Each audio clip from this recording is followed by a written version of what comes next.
Bienvenidos a su programa Dios Comunica de Comunicación, Ministerio de Comunicaciones. En esta oportunidad tenemos la participación, en este caso del pastor Jorge Alfredo Rodríguez Vega, que vamos a platicar con él sobre parte de su vida, de la iglesia y otros temas que vamos a poder preguntarle. Bienvenido, pastor, es un gusto poderle tener aquí, en especial aquí en la Iglesia Evangélica Bautista Maranata, en Paita. Bien. Es un gozo grandísimo para mí estar con ustedes, haber terminado este fin de semana de servir al Señor y de acompañarles en estos momentos importantes, en el aniversario número 26, y estoy muy contento de estar también en este programa. Bien, pastor, háblenos sobre usted. ¿Quién es Jorge Alfredo Rodríguez Vega? Bueno, lo primero y la primera identidad que uno tiene es un hijo de Dios salvado hace más de 20 años, y el Señor en su gracia tuvo misericordia de mí, salvándome siendo muy joven, a los 15 años. Luego me permitió estudiar su palabra, ser llamado a ser pastor, así que estoy casado hace 17 años con mi esposa Lady Natalia, y tenemos 3 hijitos que el Señor nos regaló: Nati, que tiene 16, Jorge Esteban, que tiene 12, y Sofía, que tiene 9. Así que soy ecuatoriano, nacido en Guayaquil y sirviendo al Señor en Santo Domingo. Ya que mencionó de su esposa, ¿nos puede contar una breve historia de que cómo se conocieron, cómo fue lo que surgió ese amor? Cuéntenos un poquito breve sobre esa historia de amor. Yo conocí a mi esposa precisamente el año que el Señor me salvó. Yo tenía 15, ella tenía 12. Y entonces éramos conocidos por los campamentos que se hacían entre iglesias. Pero luego yo me fui a Argentina a estudiar por 3 años, cuando tenía 18, y volví a los 21. Y ella, por la providencia de Dios, estaba en la misma iglesia donde yo volví a trabajar. Así que nos vimos, nos enamoramos y nos casamos después de un tiempo. Así que yo me casé teniendo 23 y ella 21, jóvenes, pero realmente siempre agradecido al Señor por haber empezado esta historia tan tempranito. Ahora, imagínate, nuestra hija mayor tiene 16 y entonces todavía estamos jóvenes para poder disfrutar de ella y compartir. Así que muy agradecido al Señor por eso. Fue una historia linda, no perfecta, pero linda, de la gracia de Dios, y hoy tengo el gran privilegio de disfrutar de una esposa que me acompaña en el ministerio, que ama al Señor, que es una excelente mamá y una excelente esposa. Usted acaba de mencionar que se casó desde muy joven. Ya la última generación, digamos, la juventud ya ha perdido, digamos, ese deseo por quererse casar tan joven. Desde su perspectiva como pastor, ¿nos podría decir a qué se debe o a qué causas podía usted percibir? Sí, bueno, creo que uno no debe casarse hasta que no está preparado para casarse, en el sentido de tener una madurez emocional, económica, como para poder ofrecer algo a la persona con la que nos vamos a casar, y también emocional, porque dice la Biblia que tiene que uno dejar padre y madre. El problema es que muchas veces esa edad de madurez no llega temprano en estos días, porque quizás no están los jóvenes tomando la responsabilidad que eso implica. Se ha dicho que antes habían hombres de 18 años y ahora hay jóvenes de 30. Y la realidad de eso es por falta de madurez. Hoy vivimos en una generación donde los jovencitos están más preocupados por jugar Call of Duty o jugar alguna cosa en el PlayStation y pasar el tiempo del fin de semana con sus amigos, y no realmente prepararse para las cosas que se tienen que preparar para la gloria del Señor. Y no estoy diciendo que la solución sea casarse joven, lo que digo es, el atrasarlo muchas veces se debe a motivos egoístas y no realmente porque el Señor en su gracia así lo permite. Así que yo estoy a favor no tanto de que alguien se case joven o ya cuando no está tan joven, sino de que sea fiel en hacer lo que tiene que hacer. Los jóvenes tienen que madurar, tienen que dejar de ser niños, tienen que dejar de excusarse y esconderse detrás de sus papás, tienen que asumir su responsabilidad y estar dispuestos a invitar a alguien a caminar con ellos el resto de su vida, pero para eso tienen que saber a dónde van. Siempre le digo a los jóvenes, si yo le pido a alguien, acompáñame, y me dice, sí, pero ¿a dónde me llevas? Y yo le digo, no sé, pero acompáñame. Eso no es una buena idea.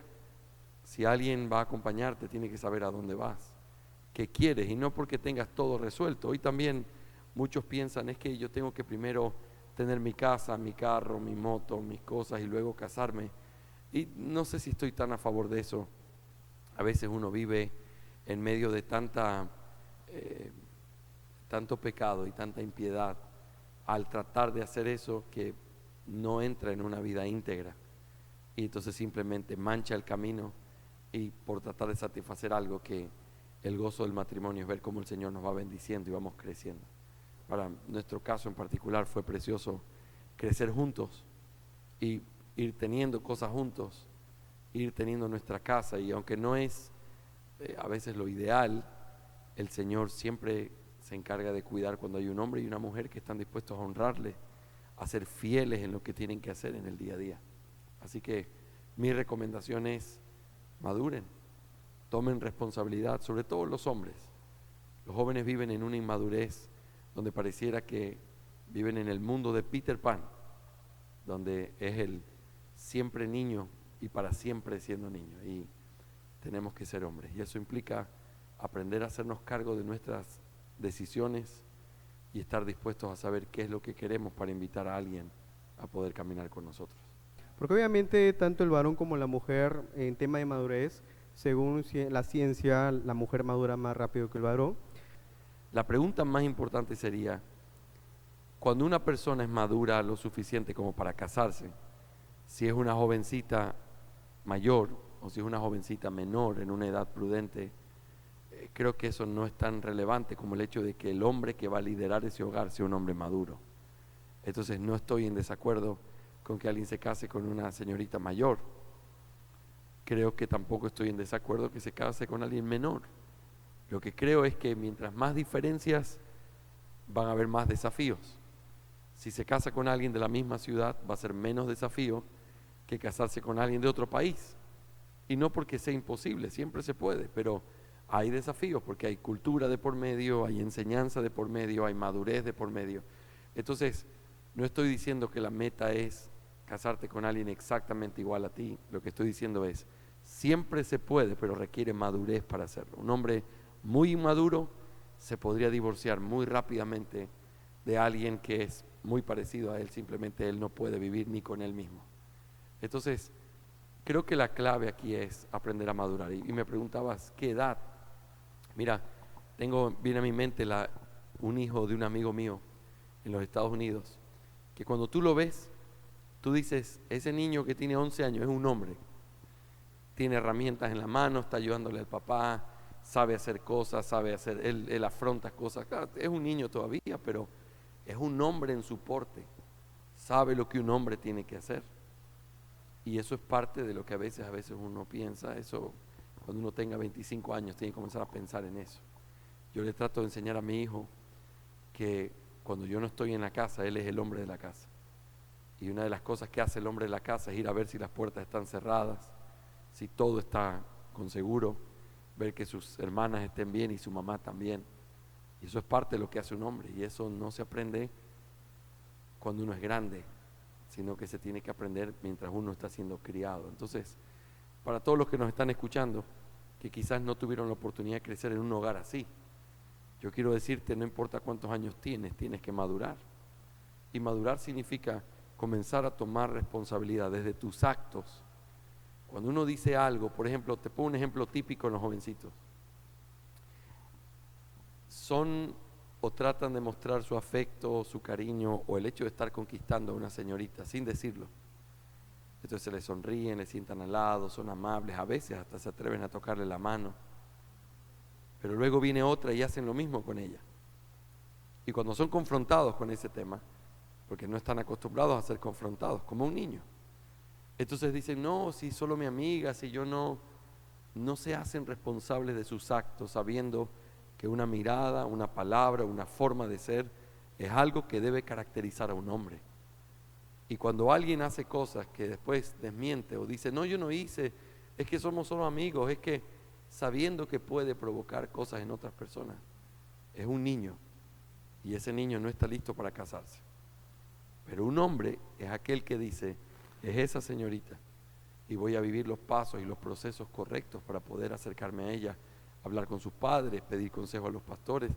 Hablo con ella sabiendo: es ella y no es ninguna otra, de manera que ella pueda sentir que ese amor y esa correspondencia realmente es para ella y para nadie más. Eso es parte de madurar, es hacerse cargo de sus obras, de sus decisiones, de sus palabras, de sus mensajes de texto, de las miradas. Eso es ser un hombre, ser responsable por lo que hace, porque mañana vas a ser responsable por tu familia. Y si mis hijos se portan mal o hacen algo que no están bien cuando están dentro de mi casa, yo tengo que dar la cara por ellos. Y eso es parte de hacerte cargo y de madurar en la vida como un hombre. Ya que mencionó que, por ejemplo, si nos casamos con una pareja del extranjero, vamos a tener, digamos, más desafíos por el tema de choques culturales. Pero ahora, ¿qué pasa cuando, por ejemplo, si un cristiano dentro de una iglesia local conoce a otra chica de otra iglesia, pero de otra denominación, no de la misma denominación? ¿Cómo sería esa relación? Y si también es de por sí que el varón siempre sí o sí tiene que llevar o traer a la chica a su iglesia, o viceversa. ¿Cómo ve de alguna forma esa, digamos, esa perspectiva que muchas veces puede suceder en muchos casos de jóvenes? Sí, bueno, creo que ahí hay que apelar a la madurez del joven, del hombre, en el hecho, vamos a decir que el caso es un joven de aquí que mira a una señorita de otra denominación. La primera pregunta que yo le haría como pastor es, ¿qué denominación? Porque hay muchas denominaciones pseudo cristianas también. Si es una señorita tomada de la iglesia unitaria, tiene que saber que no es cristiana. Alguien que niega la Trinidad no puede ser llamado cristiano junto a nosotros. Y no lo digo con molestia, lo digo con tristeza, porque son gente muy parecida a nosotros, quizás muy sincera, pero el hecho de negar la doctrina hace que haya una diferencia que es eterna entre nosotros. Entonces, eso sería muy similar a poder enamorarse de alguien en el mundo, lo cual directamente es una mala idea porque es un pecado. Pero si estamos hablando de alguien, vamos a decir que viene de una iglesia carismática, donde se predica el evangelio todavía, pero ella cree, su iglesia cree que hay lenguas, que hay sueños, que hay cosas así. La primera pregunta que yo le tendría que hacer es ¿qué tan dispuesta está ella a aprender? Porque a veces, y lo he visto muchísimas veces, buenos muchachos buscan una señorita con un carácter firme de otra denominación y terminan casi que negando su fe. Y eso es algo que definitivamente no tendría que pasar, porque no creemos que nuestra fe es algo de lo que uno se tenga que avergonzar. Pero uno tiene que mirar y pesar con mucha sabiduría todo ese tema. Y lo que yo le diría es, pídanle consejo a sus pastores. Ningún caso es igual, ninguna denominación es igual y ninguna señorita es igual. Porque puede ser alguien que esté siempre queriendo, tú vas a venir a mi iglesia y va a ser así. Y el hecho de que él vaya a su iglesia no es el verdadero problema. Es que en ese matrimonio, cuando se vuelve un matrimonio, él haga lo que ella quiere siempre, perdiendo el hecho de ser el guía espiritual o la guía de esa familia. Entonces todas esas cosas hay que evaluarlas. Y no hay nada malo en que haya una señorita firme o de carácter. Es una bendición, mi esposa es una mujer firme y de carácter. Es una mujer que puede confrontarme con cualquiera de mis pecados. Y estoy tan agradecido al Señor por ella. Pero tener una mujer firme y de carácter implica muchas responsabilidades que uno tiene que cumplir, porque tienes que ser el líder de esa mujer, tienes que ayudarla. Muchos hombres prefieren mujeres que casi ni se congregan, que no tienen, son bonitas, pero no tienen ninguna convicción doctrinal, porque para ellos resulta algo más fácil. A una mujer que está viendo predicaciones o está creciendo en el conocimiento de la palabra, se sienten como con temor porque dicen, ¿qué va a pasar? No hay nada de temor en que haya una mujer con carácter, pero tienes que ser un hombre con carácter y con madurez para poderla guiar. Entonces, creo que más allá de las denominaciones, por cierto, creo que es posible, creo que a veces pasa porque nosotros no somos los únicos cristianos. Y el principio es que sea en el Señor. Pero cuando hay diferencias doctrinales, hay desafíos. Y la pregunta que yo le haría a ese joven es, ¿ella estaría dispuesta a aprender? ¿Ella estaría dispuesta a ser enseñada?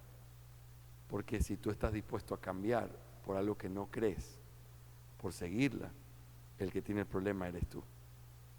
Y entonces son cosas que tienen que ser aconsejadas según la necesidad y según lo que cada hombre tiene que vivir.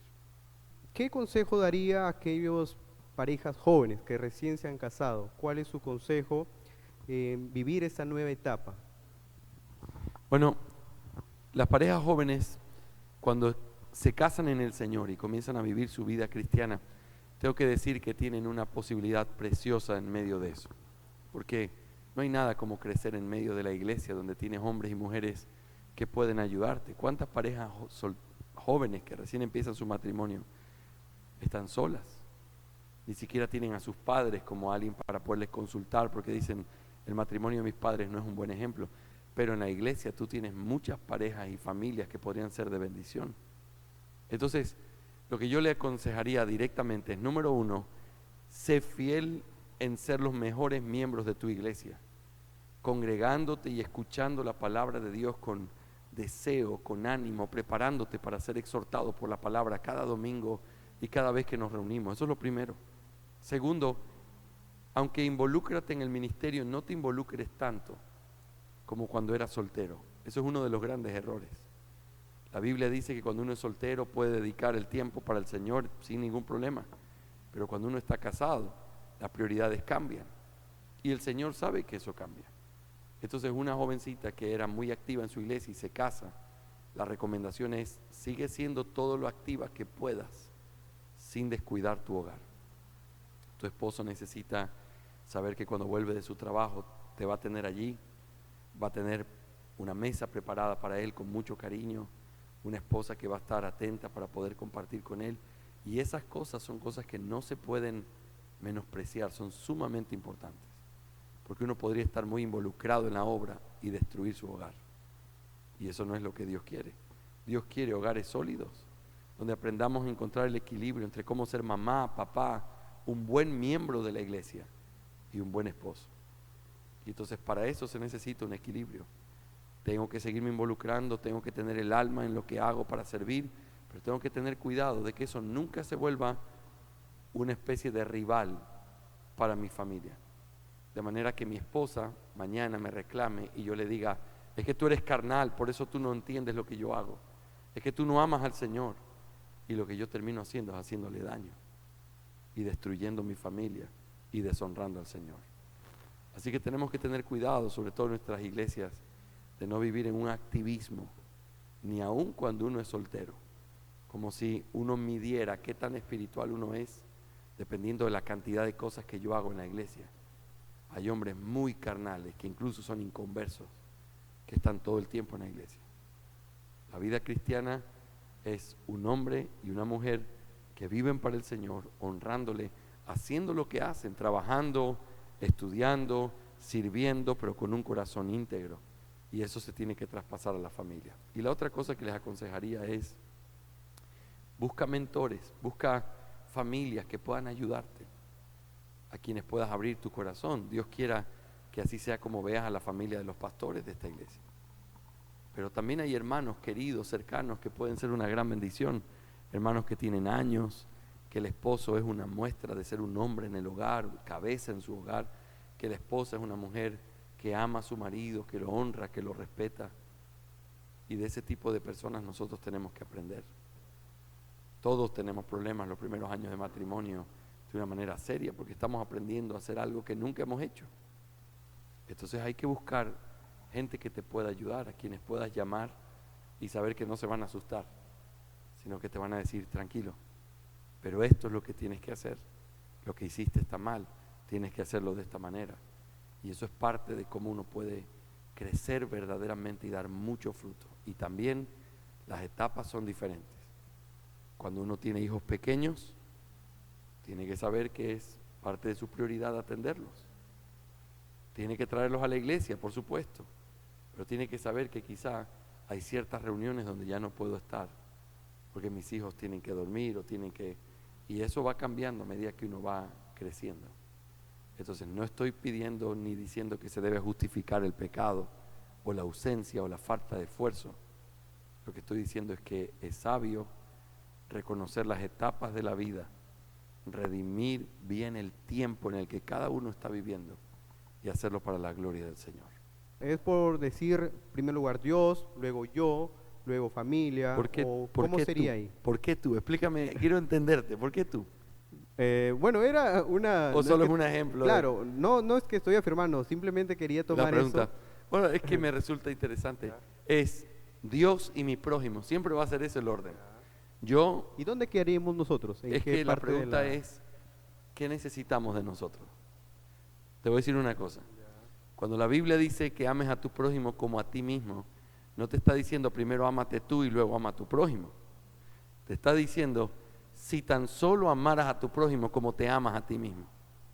Porque uno se ama a uno mismo de una manera que a veces es muy incorrecta. Y de hecho, a veces uno tiene que dejar de amarse tanto para decir cosas como, es que yo todo el tiempo estoy pensando en otros, ahora debo comenzar a pensar en mí. Es que yo he invertido mi tiempo en otros, ahora debo invertirlo en mí. Eso es pecado, eso es egoísmo y eso no es lo que Dios quiere.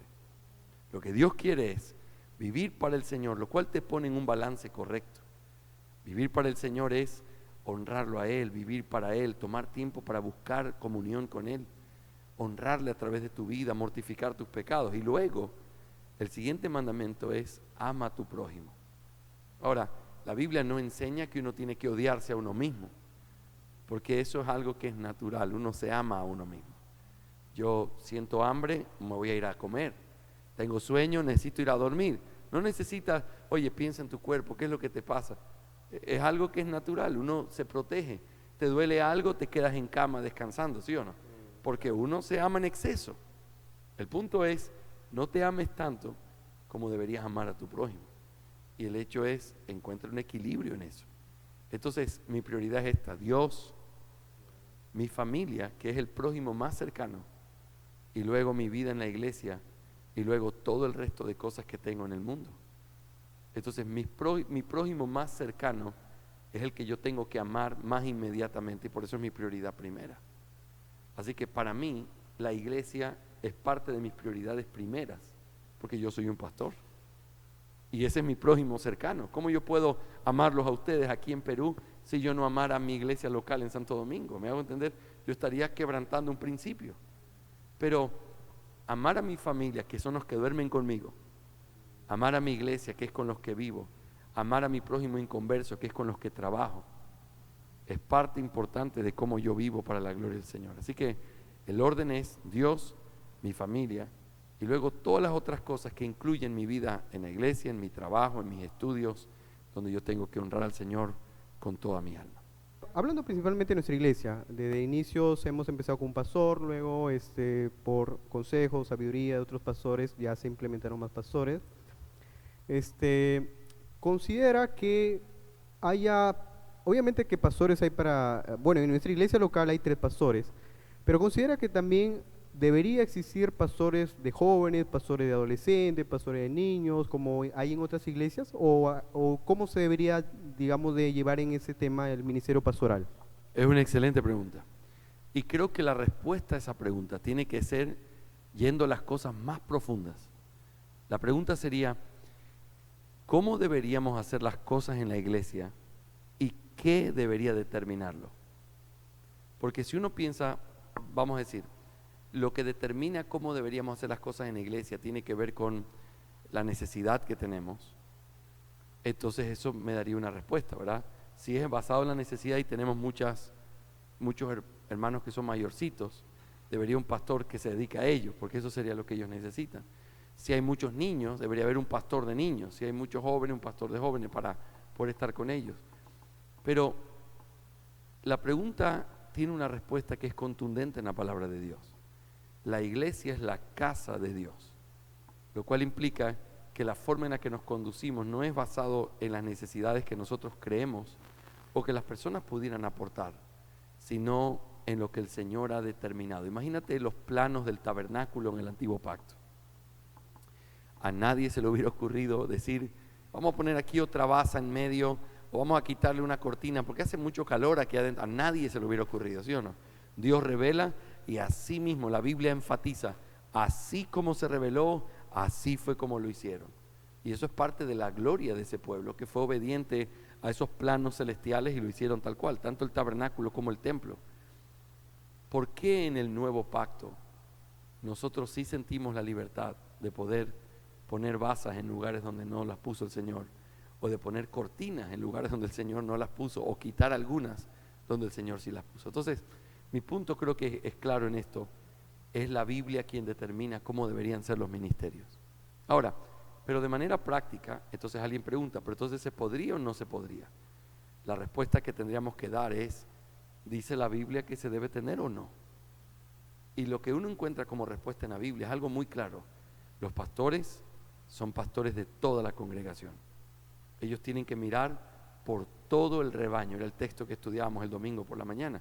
Ved por todo el rebaño. Eso incluye niños, adultos mayores, jóvenes, ¿verdad? Adolescentes, todo eso que es una realidad. Y en nuestra propia iglesia tenemos una realidad de jóvenes, adolescentes que tenemos que atender. Entonces, ¿qué hemos hecho? Bueno, lo que hemos hecho este sábado por la noche tengo reunión de jóvenes mayores, donde yo tengo que enseñar. No soy el que dirige, eso lo pueden hacer ellos, pero le hemos dicho, nosotros queremos guiarles, enseñarles cosas importantes. Entonces, ellos son parte de mi responsabilidad.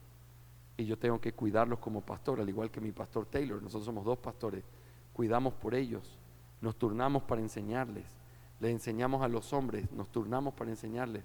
Las mujeres tienen su propia reunión, pero también nos turnamos para enseñarles, porque ellas son parte de la iglesia.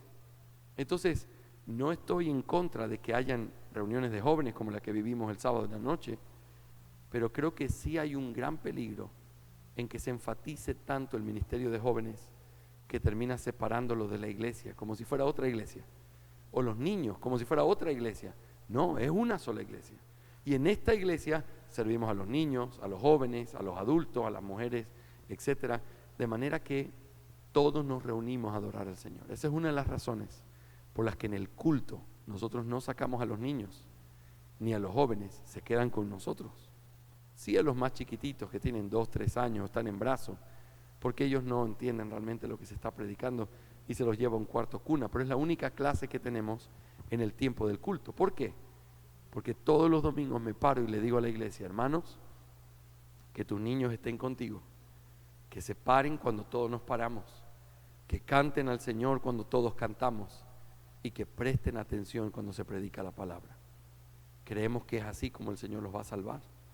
Ahora, antes de que empiece el culto, tenemos una escuela dominical donde nos repartimos a adultos, la clase de membresía, los niños, los adolescentes, todo eso tenemos.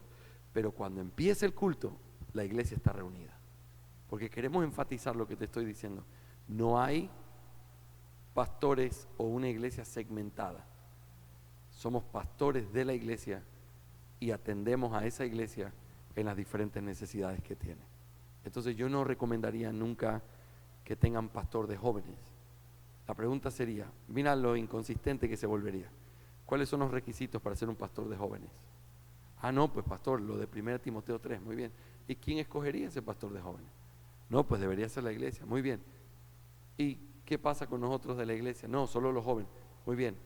¿Y por qué no es un pastor si eso es lo que la Biblia enseña? No está dando requisitos para el pastor de jóvenes, sino para un pastor, y que la iglesia lo nombra. ¿Por qué lo segmentas?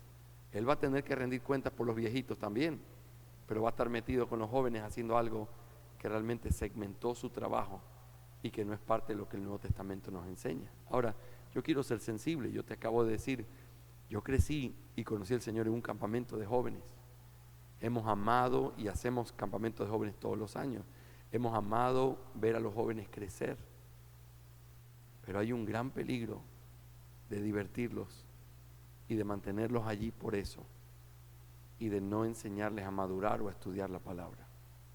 Entonces uno hace un mensaje para jóvenes de un evangelio diluido, donde ellos se sientan contentos, que sea chévere escucharlo, que sea, pero terminas mirando, ninguno de esos es un convertido.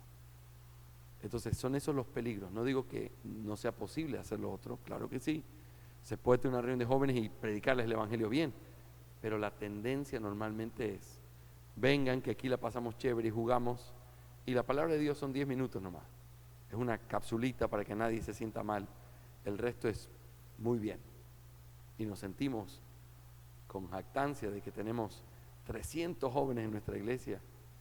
La pregunta es, ¿pero cuánto de eso es realmente una obra hecha sobre oro, plata y piedras preciosas? Entonces son cosas para pensar, y no quiero desanimar a los jóvenes.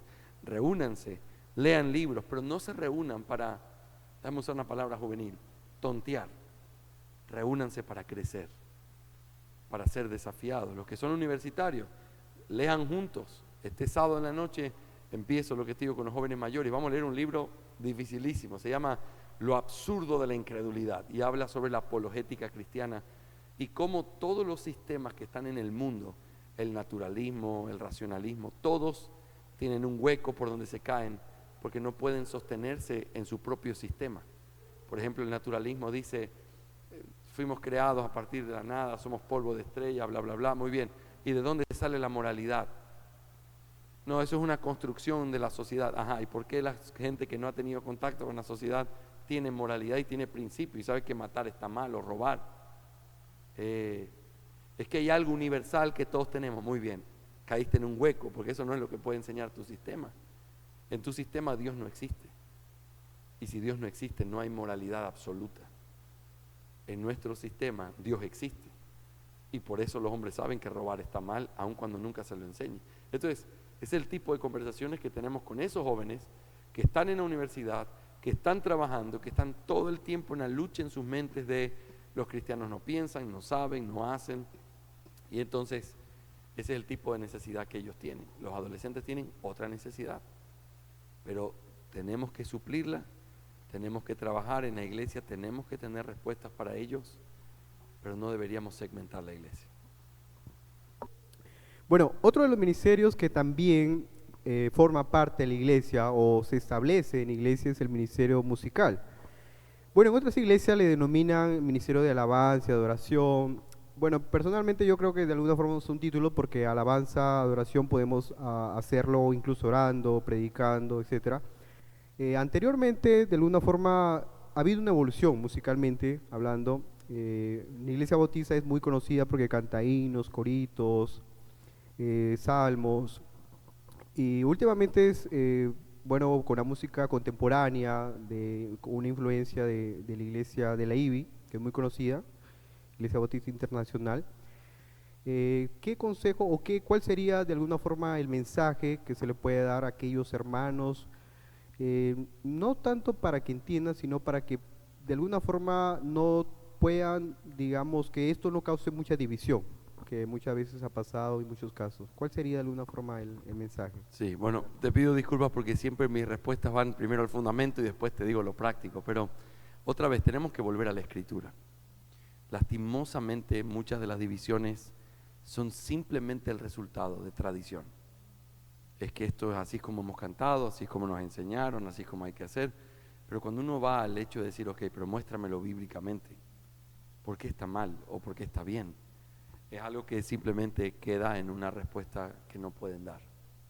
Entonces creo que está mal la gente que se divide por cosas superficiales o por forma, cuando no entienden el fundamento bíblico.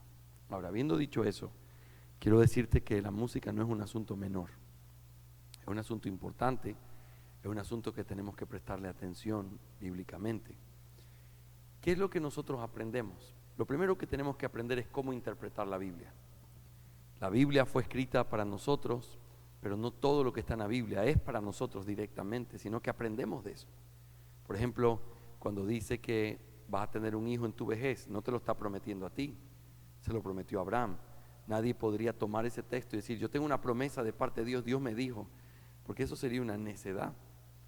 Sería una necedad decir que tenemos que ir por paita y zapatear en alguna propiedad que queramos y entonces el Señor nos va a dar todo lo que nosotros pisemos con la planta de nuestros pies. Eso se lo dijo a Josué y lo cumplió. Eso no es para ti, no es para mí. Entonces cuando uno entiende que la Biblia, todo lo que fue escrito es para nuestra enseñanza, pero no todo es directamente para ti, entonces uno aprende a hacer distinciones. No todo lo que está en la Biblia lo puedo tomar como un principio para la iglesia. Hay iglesias carismáticas que danzan en medio de la iglesia diciendo, es que allí dice que David danzó y entonces hay que usarlo y todo eso es una mala interpretación y un mal uso de la escritura, porque la escritura hay que entenderla no solamente en lo que dice, sino también en dónde lo dice, para quién lo dice, en qué momento de la historia de la redención está. Entonces cuando nosotros vemos el antiguo pacto, donde Israel era una nación teocrática y Dios se reveló a ellos, Dios les dio muchas instrucciones con respecto a los instrumentos. De hecho les decía, estos sí, estos no, a veces estaban dentro de la congregación y a veces fuera, pero eran diferentes momentos muy guiado y el Señor dio los instrumentos como si fueran, decimos en la teología, elementos de la adoración. Cuando tú llegas al nuevo pacto, que es realmente lo que constituye la base de cómo nosotros debemos ser como iglesia, te das cuenta que no hay la música como un elemento de la adoración. La música sale de esa categoría que sí tenía en el antiguo pacto y se convierte en una circunstancia. ¿Qué significa una circunstancia? Algo que acompaña el elemento, pero que no es el elemento central. En otras palabras, ¿cuál es el elemento central de la adoración en el nuevo pacto? Tú lo lees en las páginas del Nuevo Testamento. El canto congregacional, la lectura de la palabra, la oración, la predicación de la palabra, las ofrendas, las ordenanzas. Todo eso es parte de la adoración que Dios lo puso y dijo, esto tiene que estar cuando el pueblo de Dios se reúne. Así que esos son los elementos. ¿Qué pasa con las circunstancias? Las circunstancias están alrededor de los elementos. Por ejemplo, el hecho de pensar, no pensemos en la música en primer lugar, pensemos en las letras. Si vamos a cantar congregacionalmente necesitamos letras. Se puede usar una pantalla, se puede usar un himnario, se debe usar un PowerPoint con un proyector. ¿Cuál es la mejor forma? La Biblia no habla de eso porque eso es una circunstancia. Si se cumple el hecho de que la iglesia canta congregacionalmente, esa circunstancia entonces es buena o es mala. Si yo tengo y digo voy a mandar al teléfono las letras, no hay nada malo en eso, pero es muy probable que te comiencen a llegar también mensajes de WhatsApp o de notificaciones de Facebook y que la concentración para cantar quizás sea interrumpida. Entonces no es porque esté prohibido por la Biblia, es porque por sabiduría decimos quizás esa no es la mejor manera, vamos a proyectarlo allí. O vamos a proyectarlo o vamos a dar hojitas todos los domingos. Eso no cambiaría nada y nadie debería horrorizarse porque no tengamos un himnario. Quizás no tenemos el dinero para que todos tengan un himnario, pero tenemos una pantalla y todos la pueden leer. Así que se cumple el elemento que es el canto y la circunstancia simplemente va alrededor. ¿Me hago entender? La música es una circunstancia. No hay nada malo en que una iglesia cante a capela. No hay nada malo que una iglesia tenga una batería y un piano, y una guitarra eléctrica y un bajo. No importa. ¿Cuál es el problema? Cuando esa circunstancia afecta el elemento de la adoración.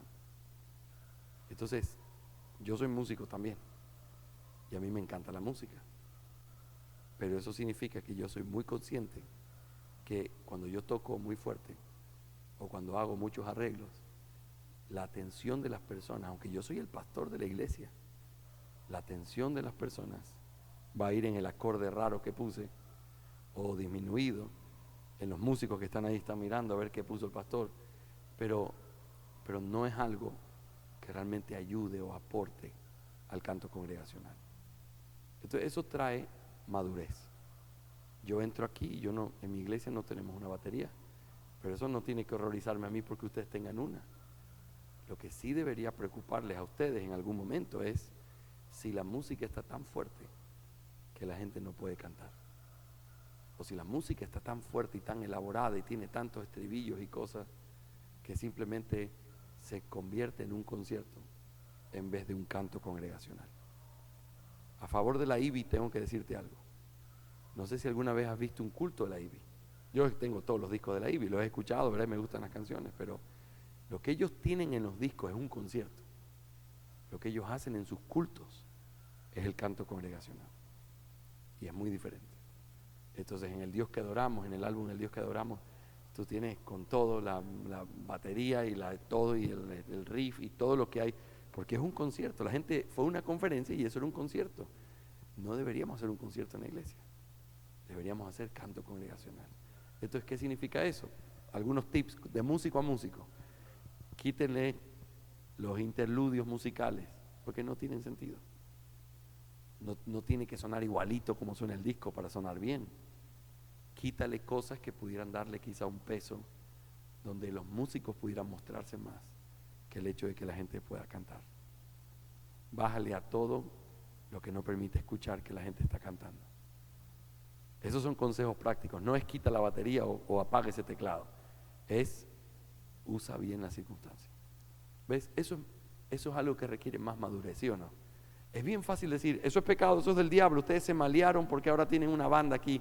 Eso es superficial, tradicional y no bíblico.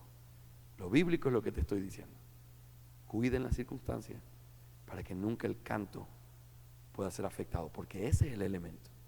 Esto es solo una circunstancia. Esto puede estar como no puede estar.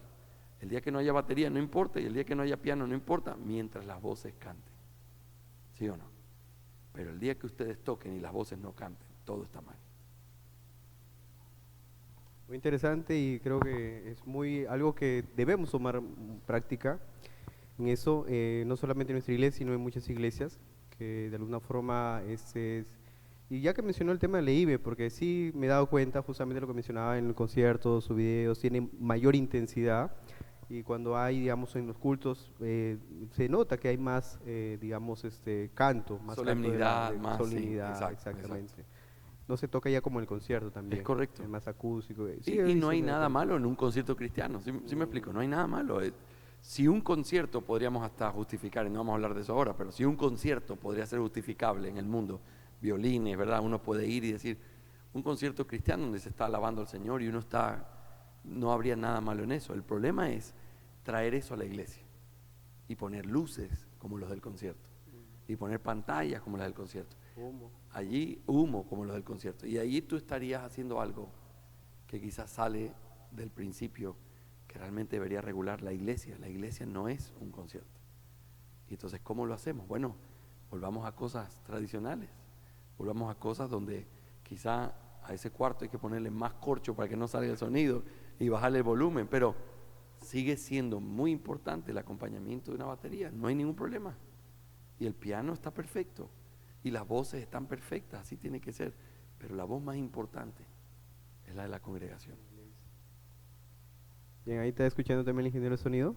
Todo Para que eso, toque. ingenieros de sonido, cantantes, músicos, todos que me escuchen, se los digo con todo mi amor para la gloria del Señor. Podemos escuchar música de artistas que de alguna forma no son cristianos, pero sus letras no dicen nada de groserías, no insultan a la mujer, simplemente son canciones que se tratan de la vida, de admirar a una chica, de admirar tal vez a la familia, de algún olor, etcétera. ¿Qué nos puede mencionar sobre ello? El tema de escuchar esa música. Gracias por preguntarlo con tanto cuidado, y tengo que decir esto a todos los que nos están mirando. Voy a tratar de ser muy sabio. La respuesta final que se las den sus pastores. Yo voy a decir lo que yo creo y lo que es una convicción para mí, ¿ok? Y lo que creo que es correcto según la palabra de Dios. Siempre que alguien hace esa pregunta, yo le pregunto algo. Se ha dicho que nosotros debemos hacer todo para glorificar al Señor, ¿sí o no? Y entonces alguien dice, sí, pastor, todo para la gloria del Señor. Muy bien. Explícame cómo tú glorificas al Señor viendo un partido de fútbol de la Alianza Lima con el Sporting Cristal. Y entonces la gente se queda callada y dice, no, entonces ya no deberíamos ver fútbol. No, eso no es lo que quiero decir. Lo que quiero decir es, una de las cosas que la Reforma Protestante nos trajo, gracias a Dios, es que nosotros vivimos corandeo, delante de los ojos de Dios, delante de su rostro. Y entonces no hay tal cosa como un divorcio entre tú en tu colegio, en tu universidad, y tú en la iglesia.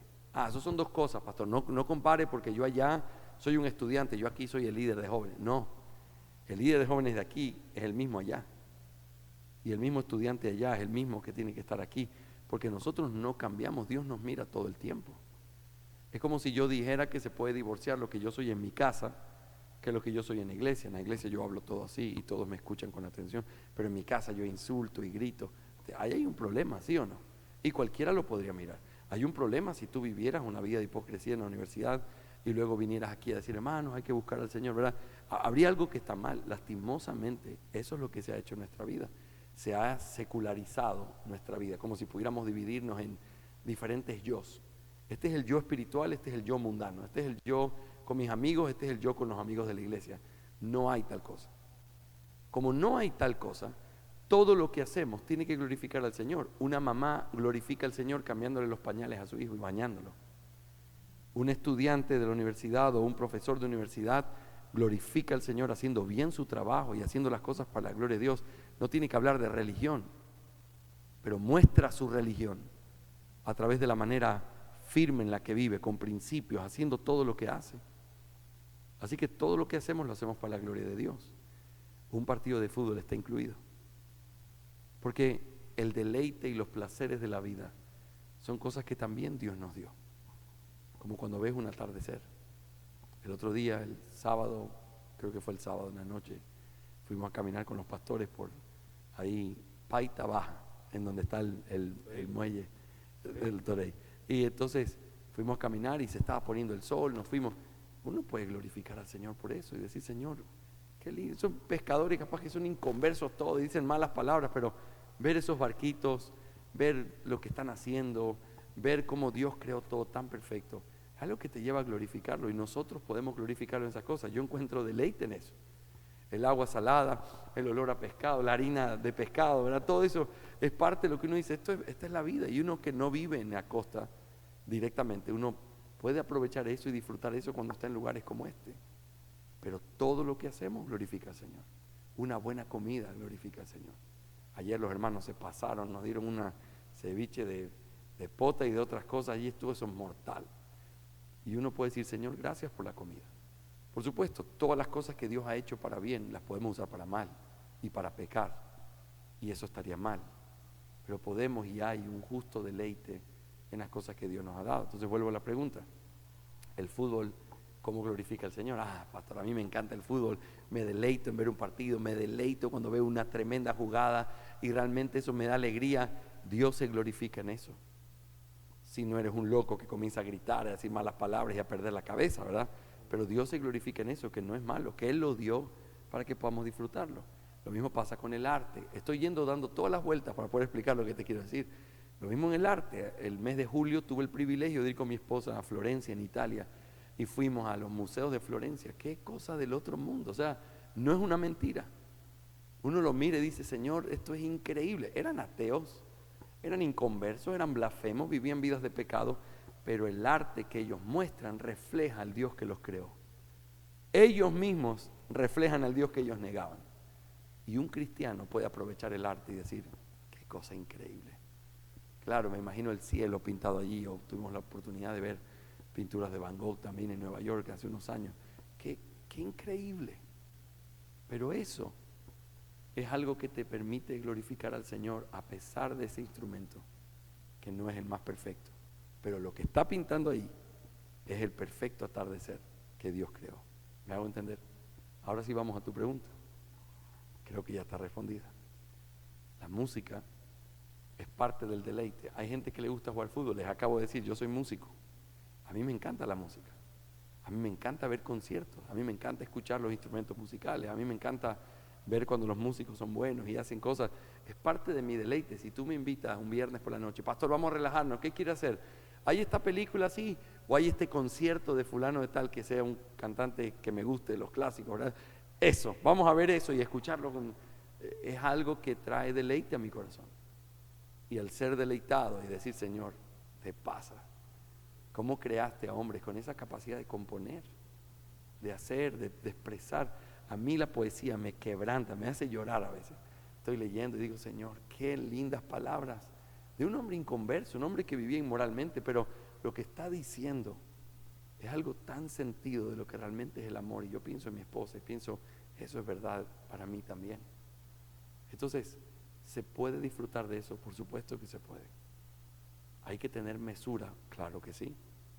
Porque como tú bien has dicho, no se puede justificar nuestra libertad con pecado. Si hay un hombre que está hablando mal de la mujer y tomándola como si fuera un objeto, o si hay algo que habla de la sexualidad como si fuera una tontería, todo ese tipo de cosas tienen que ser rechazados por lo más profundo de nuestra alma. Creo que incluso hay ritmos que provocan eso, como el reggaetón. Yo creo que nosotros no deberíamos ni siquiera tener la disposición de escuchar algo así, porque sabes para qué fue creado y sabes de lo que habla. O sea, no hay tan poquitos que se pueden rescatar que uno dice, todo ese género está descartado. No sé que le han puesto reggaetón cristiano.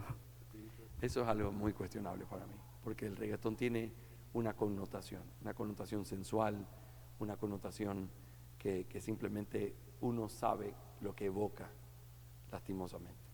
Ahora, hay otro tipo de música que no precisamente fue hecha para Cristo, pero es música que permite apreciar muchas cosas que la música puede hacer, y yo creo que en eso hay libertad que no traspasa lo que son los principios bíblicos.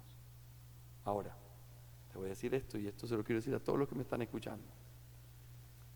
Si tú no puedes controlar lo que escuchas, o si tu música y tu libertad, que no es nada malo, yo no estoy escuchando nada malo, pero yo no es nada malo lo que yo hago, tú no eres capaz de guardarla por un hermano débil, o tú no eres capaz de escucharlo simplemente para poder honrar al Señor y no ser de mal testimonio, tú tienes un problema con eso. Y eso no, el problema no es eso en sí mismo, el problema es que convertiste algo que podía haber sido bueno en algo que se convierte en un pecado.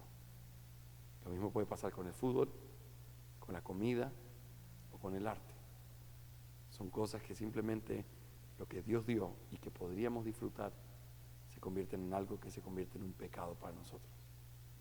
Hay música que yo no escucho, no porque sea mala, no necesariamente. A mí no me hace bien y yo quiero glorificar al Señor. Hay estilos de cosas que simplemente prefiero evitar, no porque quizás sean malos en sí mismos. Yo quiero honrar al Señor. Y el apóstol Pablo dijo, todas las cosas me son lícitas, pero no todas convienen. Y dice, todo me es lícito, pero no todo edifica, y no me dejaré gobernar por ninguna. Entonces, ¿qué es edificar? Edificar es cosas que quizás a ti te pueden hacer bien, pero quizás no a mí, y por amor a mí tú no lo haces. ¿Me hago entender? Yo no me pondría aquí a hablar de cuáles son mis grupos favoritos o qué música escucho, por amor a no dañar la conciencia de ninguno. Pero creo que estos principios ayudarían a poder poner la mesa en un lugar correcto. Entonces, ser cristiano no es vivir metido en la iglesia escuchando música cristiana. Ser cristiano es vivir para Cristo. Y eso lo hago dentro de la iglesia y fuera de la iglesia, escuchando música cristiana y música que no lo es. Yo adoro al Señor con lo que hago y en nada pongo en tela de juicio la lealtad que yo tengo para con Él. Nadie es más importante. De eso se trata. Años atrás, cristianos, bueno, que nosotros percibíamos como cantantes cristianos, que cantaban, valga la redundancia, canciones con una letra profunda, que obviamente se mencionaba a Cristo ahí, se menciona a Cristo, y que en la actualidad prácticamente se han vuelto al mundo. Se tomaría como, digamos, algo no edificante si en iglesia cantamos esas canciones de dicho artista, pero sabiendo que su vida está en el mundo. ¿Cómo se puede manejar Sí, ese tipo mira, de...? abiertamente, hombres como Jesús Adrián Romero, que le hicieron mucho bien en su tiempo con sus discos, sobre todo los discos de estudio que hizo, El aire de tu casa y otros, y Ayer te vi, me parece que se llama. Son discos excelentes. Y a veces he tratado de no escucharlo, porque mientras más lo escucho a él hablando, más mi conciencia se lastima y no puedo volver atrás con él. Entonces, cuando yo veo un hombre que habla de que hay dos fuerzas peleándose en el universo, ese hombre no es cristiano. Y lo que dijo, no lo dijo un cristiano. Entonces yo no puedo ni quiero que nadie ni me compare ni se acerque a eso. No porque los cristianos no pequen, claro que pecan. El problema es que él no se arrepiente de lo que hace. Él no tiene problema en las cosas que afirma y no tiene problema en lo que afirma su hijo. Y siguen insistiendo en ese tipo de cristianismo liberal donde nosotros no tenemos parte. Entonces, ni por mi alma ni por el bien de mi iglesia yo cantaría esas canciones. Porque eso evoca no solamente quién es Él, sino que también qué es lo que Él representa. Y nosotros no estamos allí. Habiendo tantas canciones que glorifican al Señor, no deberíamos volver allí. Entonces eso es simplemente un consejo. No creo que quien lo haga esté haciendo un pecado porque no está cantando nada malo. Solo digo, por sabiduría, yo prefiero que nadie ni siquiera nos conecte ni piense que estamos hablando de lo mismo. Cuéntenos cómo es su iglesia ahí en Ecuador. Ya está conociendo poco a poco acá nuestra iglesia. Cuéntenos cómo es su iglesia allá, cómo está conformada, los pastores. Bueno, en nuestra iglesia tenemos 2 pastores, 3 diáconos. Lo que ustedes vieron ayer fue lo que hemos vivido siempre en el proceso con la iglesia. Tenemos ahora 56 miembros y unos 20 en el proceso de ser miembros. Y tenemos una asistencia de unas 120 personas. Nuestra iglesia ha tenido el privilegio de poder estar involucrada en la vida misionera por muchos años. Hemos plantado ya 3 iglesias y seguimos en el camino de plantar más. Tenemos una escuela de pastores internamente donde Hay hombres que vienen de diferentes lugares, viven con nosotros por 3 años y luego, si la iglesia los reconoce, son enviados a poder plantar iglesia en diferentes lugares de Ecuador y ahora también en otros países de Latinoamérica. Estamos plantando actualmente una iglesia en Pasto, Colombia, con uno de nuestros estudiantes, y Dios mediante en junio empieza una plantación en Tarija, Bolivia. Voy a ir en abril a Tarija con el hermano Rodrigo, que es el estudiante que se va a graduar y que es un hombre dotado y que queremos apoyar para que pueda plantar esa iglesia en este país. Así que somos una iglesia involucrada mucho en la ayuda a otras iglesias a tratar de establecer eclesiologías sólidas como lo que hemos hecho con ustedes este año. Así ha sido en diferentes lugares de Latinoamérica, desde Paraguay, Argentina, aquí en Perú, Colombia, algunos lugares incluso en Europa, como Austria y como Suecia. Así que le damos gracias a Dios por el privilegio de servir así. Nuestro pastor Taylor también enseña en diferentes seminarios, incluyendo en China, y entonces es una bendición realmente tener la oportunidad de enseñar y de compartir la palabra con otros hombres a través del ministerio de nuestra iglesia. ¿Y cuántos años tiene su iglesia allá? Nuestra iglesia tiene 11 años. 11 años. ¿Días de cultos que tienen? Tenemos los domingos en la mañana, nuestro culto empieza con escuela dominical 9:30 y nuestro culto de adoración a las 10:45, y luego tenemos nuestro culto de la tarde a las 6 de la tarde, donde tenemos, la misma gente viene para escuchar 2 sermones diferentes en el Día del Señor. Es una manera en la que tratamos de animar a los hermanos de nuestra iglesia a guardar el Día del Señor. Creemos que el 4º mandamiento sigue vigente y que hoy los cristianos tienen el deber de guardar el domingo como el Día del Señor.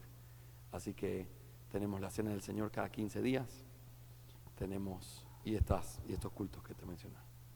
Pastor, ya que mencionó el tema de la Santa Cena, tengo una pregunta que justamente hace tiempo atrás estuve en una conferencia con puros jóvenes y surgió, digamos, la opinión de un pastor de otra iglesia, no mencionar la iglesia, por obvias razones, y él nos mencionaba o nos daba su perspectiva que, bueno, bíblicamente vemos a Jesús que se reunió con sus discípulos en una casa, no hizo nada, digamos, algo ceremonial, por decirlo así, o como hacen de alguna forma, como un ritual, simplemente fue como una cena entre amigos.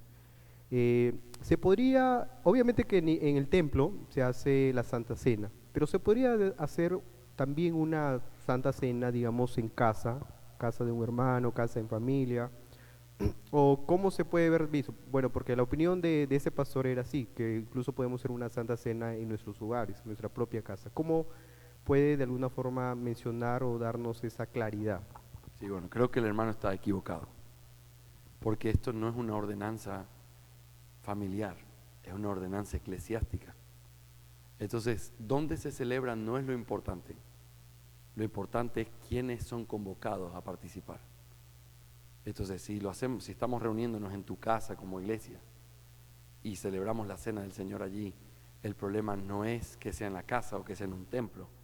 El problema es que los miembros sean convocados para poder participar de una ordenanza que es para la iglesia, no para la familia. Y es esta familia espiritual que no está conformada por padres y sus hijos, sino solo por creyentes verdaderos. Entonces, la Cena del Señor no debe ser celebrada, por ejemplo, cuando estamos en el tiempo no debe ser celebrada en casas por familias particulares. Cuando estábamos en el tiempo de la pandemia, se puso de moda el hecho de que se celebraba la cena cada uno desde su casa. Eso es algo que no es el principio bíblico, porque se tiene que estar físicamente en un lugar para poder recordar lo que el Señor Jesús nos mandó. Y era un dolor no poder hacerlo, estoy de acuerdo, pero no podemos por eso pasar por alto el mandamiento. Así que el Señor nos manda a través del apóstol Pablo en 1 Corintios capítulo 11 el hecho de que nosotros podamos hacer lo que el Señor nos enseñó, que estando reunidos el Señor tomó la copa y tomó el pan y entonces lo partió y tomó y dijo: esto es mi cuerpo, y todo lo que eso implica. Eso está ahora dicho. Piensa en esto: Cristo lo hace en el momento histórico en el que Él está celebrando la Pascua judía. Si alguien me pregunta, ¿podemos celebrar la Pascua en la casa? Celebra lo que tú quieras en tu casa. Pero la cena del Señor, que es lo que Él, en medio de esa cena, dice, esto es mi cuerpo y esto es mi sangre, le da un tinte completamente eclesiástico, en donde Pablo lo ordena para la iglesia en 1 Corintios 11, donde dice, así es como tenemos que hacer hasta que el Señor vuelva. Y acuérdate, esa carta no se la está escribiendo a una familia, a una iglesia que está reunida, que estaba con conflictos, pero que el apóstol dice, así es como tenemos que hacerlo.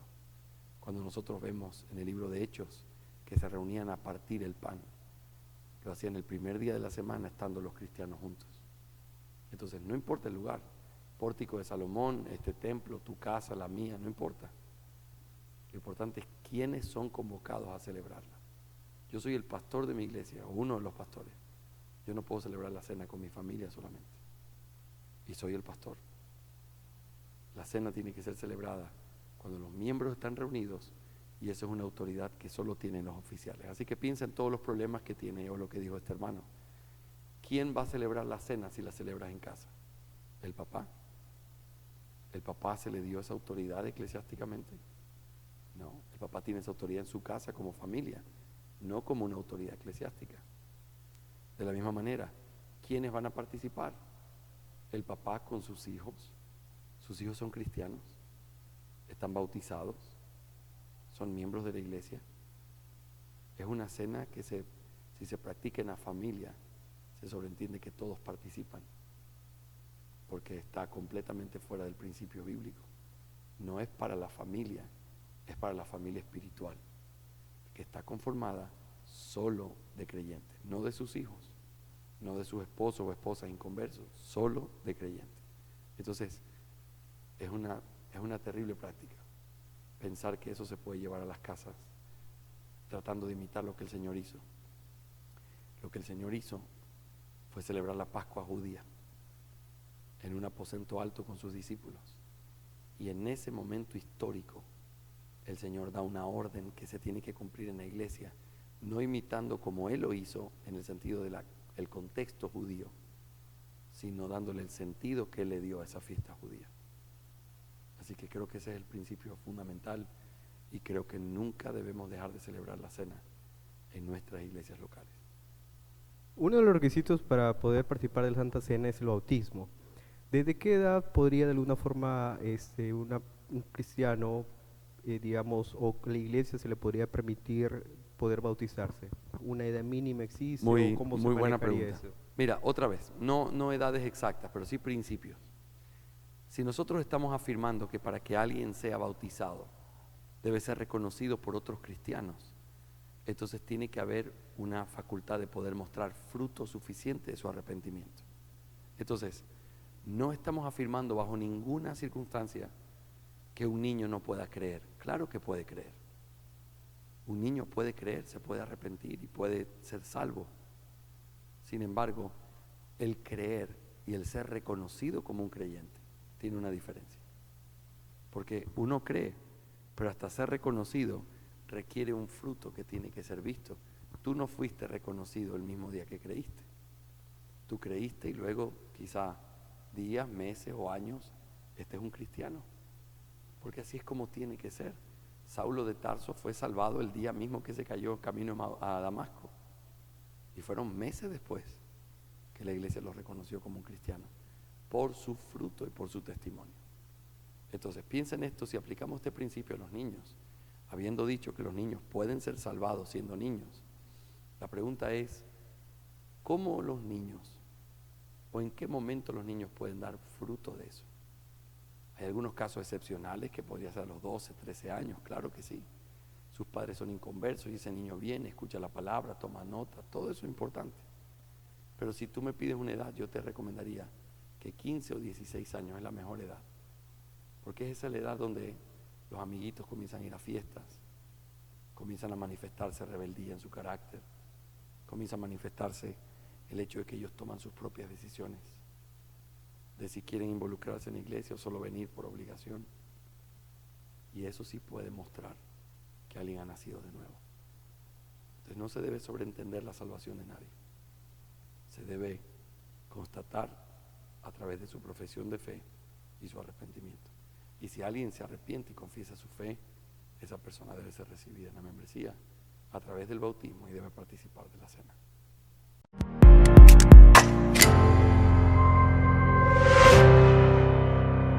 Hola a todos, mi nombre es Esther Camacho, estoy aquí con el pastor Jorge. Bienvenido, pastor.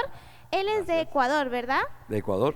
Muy bien, vamos a realizar una dinámica que se llama ¿y cómo se dice en tu país? Muy bien. Ahí van a aparecer algunas imágenes donde usted va a poder visualizar y tiene que decir cómo se dicen en su país. Tiene que decir cómo se dicen en su país y yo también le voy a decir cómo se dice acá en Perú. Ah, perfecto. Cómo se dice en Ecuador y cómo se dice en Perú. Así que por favor, la primera imagen. ¿Lo conoce? Es una fruta. Aguacate. Aguacate. Nosotros acá en Perú le decimos palta. Ah. Pero sí sabemos que aguacate lo dicen también en México. Correcto, También lo dicen aguacate. así. También palta, también lo utilizamos en una frase. Por ejemplo, ¿qué palta? O sea, qué vergüenza. Cuando hacemos algo vergonzoso. ¿Ahí Ajá. ustedes nomás dicen oh, qué vergüenza? Qué pena, qué... Sí, qué vergüenza. Sí, nosotros acá decimos qué palta. Qué falta. Paltaza. Ahora sí, la siguiente imagen. ¿Son para tomar bebidas? Sí, sorbetes, Sorbetes. Acá nosotros también le decimos sorbetes y también algunos le dicen cañitas cañitas. o popotes. Ajá. Siguiente, por favor. Ah, para cuando vemos Ajá. películas. Eso es diferente. Nosotros le decimos canguil. Canguil. Sí. ¿En serio? Nosotros le decimos palomita de maíz, Correcto. canchita. Creo que palomita de maíz como el español estándar. Pero claro, canchita es como más peruano, ¿verdad? Sí, canchita es más Nosotros peruano. le decimos canguil. Así No sé por es. qué. Palomitas a veces cuando nosotros pedimos palomitas, ellos dicen que la ave, porque también la ave también se dice palomas también. Ah, esa imagen representa a los amigos. ¿Cómo Ajá. se llama acá los amigos? Le puedes decir... nosotros usamos una palabra quechua que es ñaño. ¿En serio? Sí, y ñaño es hermano. Pero entonces Ah. alguien que te dice a mi ñaño tal cosa significa mi hermano. Ñaño acá le decimos a los niños. Ah, Ñaño. Pero sí. también a un amigo le decimos causa, pata, mi Causa. pata, mi causa. Nosotros le decimos mi pana, mi brother, ¿También? mi amigo. Así. Aquí también ñaño también se le dice al niño. De hecho, la siguiente imagen, por favor, creo que es ¿cómo le dicen a los niños allá? Depende, en la costa simplemente le dicen niño o niño pequeño, pero en la sierra le pueden decir guagua. Así. Sí. Acá en Perú nosotros le decimos churre. Churre. En Piura mayormente churre le decimos a los niños. Ah. Así es. También le decimos Peladito también le vamos a decir. Ay, mira ese pelado, agarra tus pelados, pues así como que también le decimos chiquillo también. chiquillo. Siguiente, por favor, creo que ya es la última imagen para el calor de esos de fruta. Ah, ya, ¿Cómo le dicen? se le puede llamar, el nombre general se le dice bolo. Bolo. Bolo. Ah, mira, no sabía. Sí. Acá nosotros le decimos bodoques. Ah, eso es un bodoque. Es un bodoque. Es que tiene líquido que se congela y después uno lo... Exacto, sí. Sí, bolo. Bodoque bolo. o marciano también en otros países le dicen marcianos. Ah. Bueno, y esas han sido todas las imágenes en esta dinámica y cómo se dice en tu país. Muchas gracias, Pastor Jorge, y esperamos que a ustedes también les haya gustado esta dinámica. Muchas ¿Qué les gracias. pareció la dinámica? Excelente, me gusta aprender palabras nuevas. Así Y es. qué bueno saber que voy a pedir canchitas, entonces la próxima vez que vaya Cuando al vengan cine. en Perú, canchita, por favor. Bien, ya estamos culminando esta entrevista. Es un gusto haber tenido al pastor Jorge aquí en Paita. Esperamos también pronta su visita nuevamente aquí en la Iglesia Evangélica Bautista Maranata. ¿Su mensaje? Hermanos, solamente agradecer, he sido muy feliz de estar aquí con ustedes este fin de semana y también haber recorrido con la iglesia todo este año de estudio.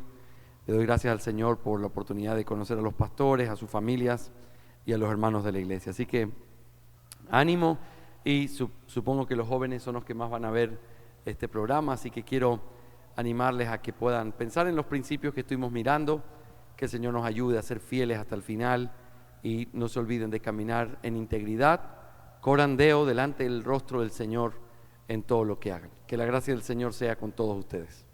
Muchas gracias, pastor.